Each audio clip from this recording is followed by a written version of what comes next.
Hey guys, just finished watching Gotham Season 2, Episode 12, Wrath of the Villain, Mr. Freeze.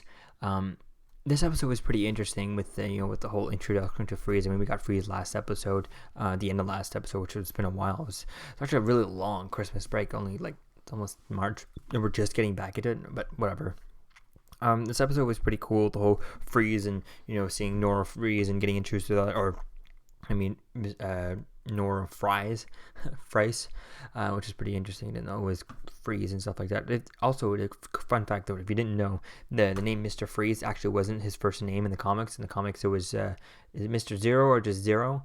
And he got the name Mr. Freeze only from the Mr. Freeze name came from the 1966 Batman Adam West and Burt Ward TV show. That's where they first came up with it for Mr. Freeze, and it stuck on since then. So pretty fun, cool there. So it's cool to see the whole Mr. Freeze origin in here. And I like the idea. Definitely can't wait to see how it goes on, especially how at the end there he had his the one guy that worked. Definitely can't wait to see how he goes on. And funny, interesting. I don't know why. At the end there, when he confessed, and the guy was like, "Oh yeah, you're the fifth one tonight." What? Who's confessing to these murders? Why was everyone confessing? Did they offer a reward, or I don't see why. Why would all these guys confess? I mean, this is the first. We haven't seen other people confess to all the other murders before. And every time there's a murder, there's multiple crazy people who just try to confess to everything.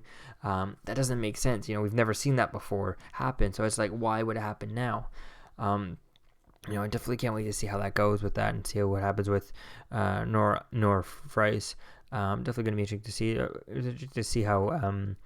Especially seeing Leslie Thompson Maria in the background, how far it's going on, because it's interesting because I've been seeing a lot of her since she's been on tour, like kind of doing their press, doing interviews for Deadpool, and it's interesting to see what time in between after Deadpool that she started filming this, and in between now and when she's doing the all the interviews. So definitely interesting to see how they're going to start putting that in. I mean, we saw little bits of her, but not much, only at the beginning. So it definitely was interesting. There's also at the beginning to see James Gordon lying to everyone about that. It was pretty interesting to see how that kind of finishes out. But so far, this episode was pretty cool. Definitely can't wait to see what else happens in the rest of season Gotham. So let me know what you think, guys, about this episode in the comments below. I'll see you guys in the next video. Peace.